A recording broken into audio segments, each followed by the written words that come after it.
नमस्कार साथियों, आपका अपने YouTube चैनल में स्वागत है।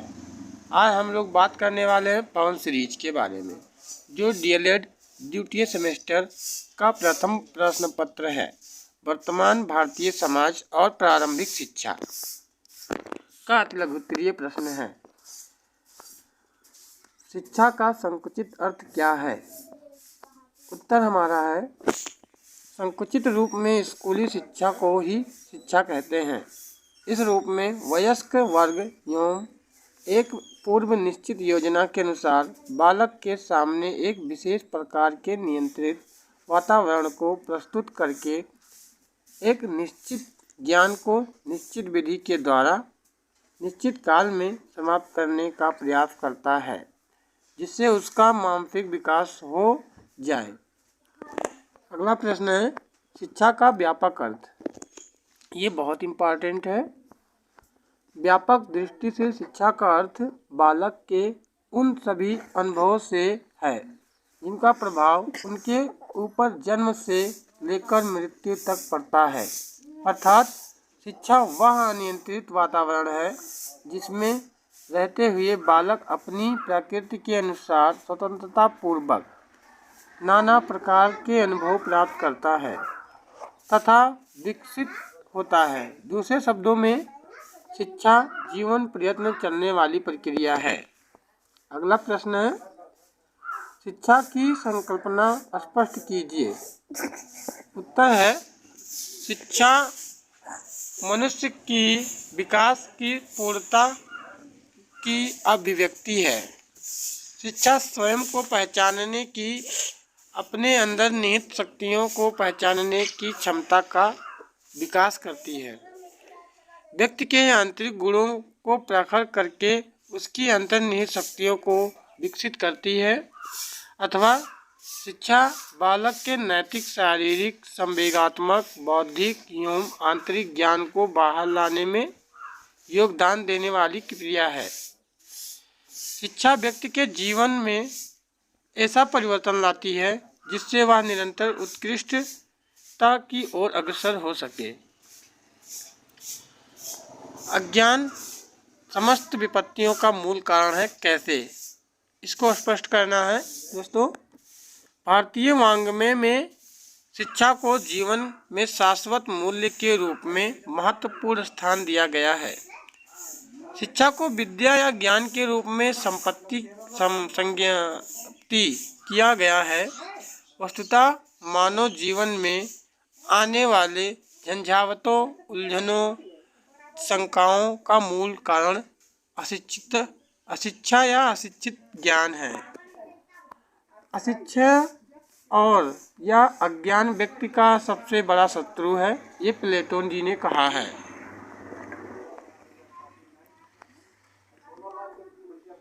अज्ञान समस्त विपत्तियों का मूल कारण है। अज्ञानी रहने की अपेक्षा जन्म न लेना ही अच्छा है। अगला प्रश्न हमारा है, अमूल्य धन किस प्रकार है? उत्तर, भारतीय साहित्य में तो शिक्षा को ऐसा अमूल्य धन माना गया है जिससे प्राप्ति के बाद मनुष्य को किसी चार्ज की कमी नहीं रह जाती है। अगला प्रश्न है, शिक्षा अमूल्य धन किस प्रकार है?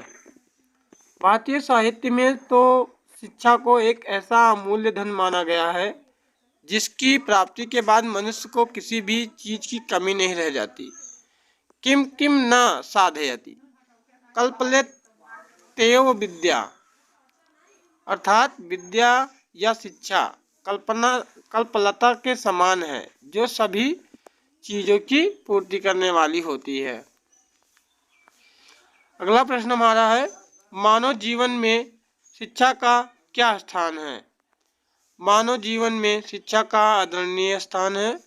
जीवन में प्रारंभिक वर्षों में मानव शिशु प्रसारित होता है, किंतु शिक्षा ही वह प्रक्रिया है जिसकी सहायता से अन्य पर निर्भर शिशु क्रमशः अपना विकास करता है और समाज में उपयुक्त स्थान प्राप्त करता है। वह शिक्षा द्वारा ही अपना सर्वांगीण विकास करके अपने को अन्य चेतन प्राणियों से अलग रखता है। अगला हमारा प्रश्न है, शिक्षा एक त्रिभुजी प्रक्रिया है, स्पष्ट कीजिए। ये क्वेश्चन जो है 2016 में पूछा गया था सेकेंड पेपर में।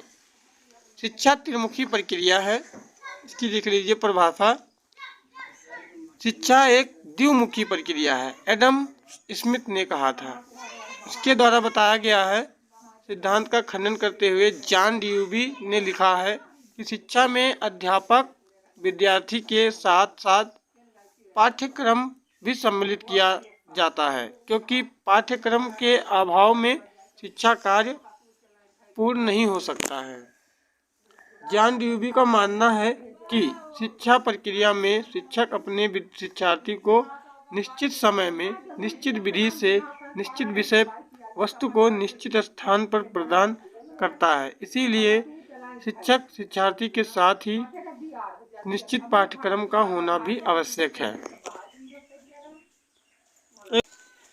अगला प्रश्न है, वैदिक कालीन शिक्षा की विशेषताएं लिखिए। यह प्रश्न 2019 सेकेंड पेपर में, 2016 भी एक सेकेंड पेपर में पूछा गया था। तो हम लोग देख लेते हैं वैदिक कालीन शिक्षा की प्रमुख विशेषताएं। वैदिक काल में शिक्षा की एक विशेष प्रणाली थी, जिसके द्वारा भारतीय आदर्शों को प्राप्त किया जाता था। इसकी निम्नलिखित विशेषताएं थी। पहला था उपनयन संस्कार। वैदिक काल में शिक्षा का प्रारंभ एक संस्कार के द्वारा ही होता था, जिससे उपनयन संस्कार कहते हैं। उपनयन संस्कार का अर्थ है पास ले जाना, अर्थात अतः बालक को शिक्षक के पास ले जाना ही उपनयन संस्कार कहलाता है। उपनयन संस्कार बालक का दूसरे जन्म माना जाता है। ऐसा माना जाता था कि उपनयन संस्कार के बाद ही बालक का आध्यात्मिक जीवन शुरू होता है। ब्राह्मण, क्षत्रिय और वैश्य वर्ण के बालकों के लिए उपनयन संस्कार आवश्यक था, इसीलिए तीनों वर्णों को द्विज कहते थे। सेकंड है शिक्षण का समय और अवधि। उस समय प्रातः एवं साय 2 समय शिक्षण कार्य होता था। अध्यापन कार्य आचार्य की देखरेख में होता था। संक्रांति, पूर्णमासी तथा प्रत्येक पखवाड़े की अष्टमी की छुट्टियां होती थीं। इन दिनों में अध्ययन कार्य नहीं किया जाता था। जैसे हमारे इस समय में है कि संडे को छुट्टी रहती है, और किसी किसी विद्यालय में या सरकारी स्कूलों में वहाँ पे रहता है कि सेकंड सैटरडे को छुट्टी रहता है। तो वैसे यहाँ भी छुट्टियाँ होती थी। विद्यार्थी जीवन प्रायः 12 वर्ष तक चलता था। वेदों के अध्ययन के लिए 12 वर्ष तक की अवधि निश्चित थी, परंतु चारों वेदों का अध्ययन कुछ विद्यार्थी ही करते थे। साहित्य तथा दर्शन पढ़ने वाले छात्र 10 वर्षों में अपना अध्ययन समाप्त करते थे। तीसरा है शिक्षाएं संस्थाएं। शिक्षा संस्थाएं बच्चों की प्रारंभिक शिक्षा घर ही प्रारंभ हो जाती थी। इस शिक्षा का उद्देश्य गुरुकुलों में उपनयन संस्कार के बच्चों को प्रदान की जाने वाली शिक्षा को औपचारिक शिक्षा के लिए बच्चों को तैयार करना था। उच्चारण, शब्द ज्ञान, भाषा तथा गणित के आरंभ बातें घर पर बालकों को सिखाई जाती थी।